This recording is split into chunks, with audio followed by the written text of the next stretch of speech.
So what is the optimal morning stack for hormone optimization? Hey guys, it's Dr. Eric, the fitness physician, where I talk about muscle medicine and health and performance optimization.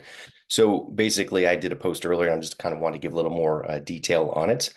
Basically, how you can improve your hormones and your health and overall performance with your morning routine. Everybody's got their morning routine. There's 3 million blogs about this and comments and social media posts, and everybody has their own routine, right? So everybody needs to modify, do what they want, make it their own. But for me, it's all about, just kind of getting things in sync, what works for my system. And again, there's many ways to do it. So like the first hour can make or break your hormones, right? And that's what you want to do. So, for me, and I'll tell you what I do, and you can and talk about it as well. But in general, I like, most people should try to get up and get light exposure as soon as possible, whether it's a red light system, getting out, looking towards the sun, not directly at the sun, getting that in. Obviously, in the winter, it's difficult. There's actually lights that kind of simulate the sun and white light, and you can just turn on the lights. It's better than nothing or a red light system or both.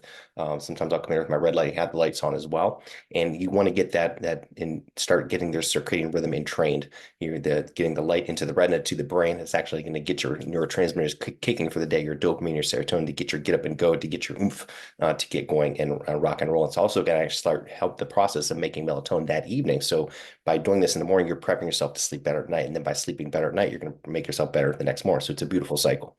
So try to get some kind of light. I like to get outside as much as possible too. If you can touch the earth, get outside, get some fresh air, go for a morning walk. It's a nice way to do it too. You're killing multiple birds at once.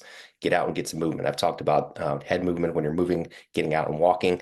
It's a kind of a natural way to sync your body and your rhythms, right? Our bodies are genetically engineered to kind of be on the alert. You kind of actually can improve your mood, your sense of being, your awareness, your overall sensations and perceptions just by head movement and by movement. And you get that optic flow. It's called the movement towards the sun, which is genetic, again, another genetic program to optimize our circadian rhythms. So getting out, getting some exercise and getting some movement in. Some people like to start the day with a little bit of cold shower or cold plunge. You could totally do that if you like it to kind of get the dopamine going, kind of get you kind of wake up, get the norepinephrine and the other chemicals going. Or you can save it for later if you're looking for fat loss, which I'll explain there. But so some people get up, take a quick cold shower, and get out and get in the sun, get some movement in, and do that. And then I like to meditate. Some people, you can pray. I do both. I go out and say a morning prayer. I do my meditation. I do like a standing meditation, kind of like Qigong or Qigong style. See, some people like to sit and meditate, but I think just a good way to center yourself. I like to actually feel more energetic when I do this. I can feel the flow of energy through my body. It sounds as crazy as that sounds. I think by tuning into the body, into the universe, into the earth, you can feel that. But just center yourself. Maybe you just want to do some breath work, some breathing exercises, some deep breaths. There's different types of breath work to kind of engage yourself for the day.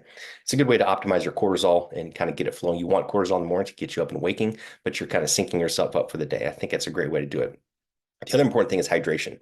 Some people, and for me, I have a bottle of water next to my bed, and I think it's important just to hydrate as soon as possible. So for me, I'll get up and I'll just, as soon as I sit up, I'll drink a whole bunch of water. Like I said, maybe I'll take a cold shower, maybe I won't, and I'll go do that and kind of pick things up where I'm at. Like I said, get up and get moving. And then I like to do after I do that, sometimes I'll read some affirmations, read the Bible, do something, do something positive for the day, do my gratitude list, write down what my goals are for the day, for the week, for the year, write down my gratitude list. And then I like to go do a quick workout, just like a cardio. Sometimes I'll just take a walk. Sometimes I'll do a short burst of cardio and then take a walk. But I think that's a great way to kind of get the blood flowing, get the stimulation, especially if you haven't eaten, you're going to burn a little bit of fat, right? And you can do coffee before or after. Everybody asks about coffee. You can do it right away. You can wait till later. There's really no harm with that. There's some studies and people talk about waiting, and I've even said this too. Maybe wait an hour or so. And I think for a lot of people that's best, to kind of let your cortisol do its thing. You don't want to hijack that, but some people like to drink their coffee right away. And if that works for you, great, go for it. After you do all that, then you can take some of your morning supplements or any medications you need to take, and that's the time then you want to eat a protein-rich breakfast, right?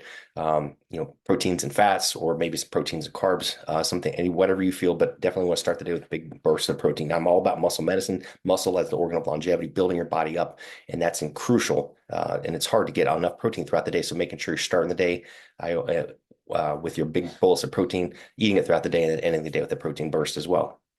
And then after you eat, then maybe you can plan your work for the day or check a few emails, do whatever you need, plan your day to get the important work done, and then maybe take another quick walk for 10 minutes. I like to walk after meals, helps with digestion, insulin sensitivity, and much more.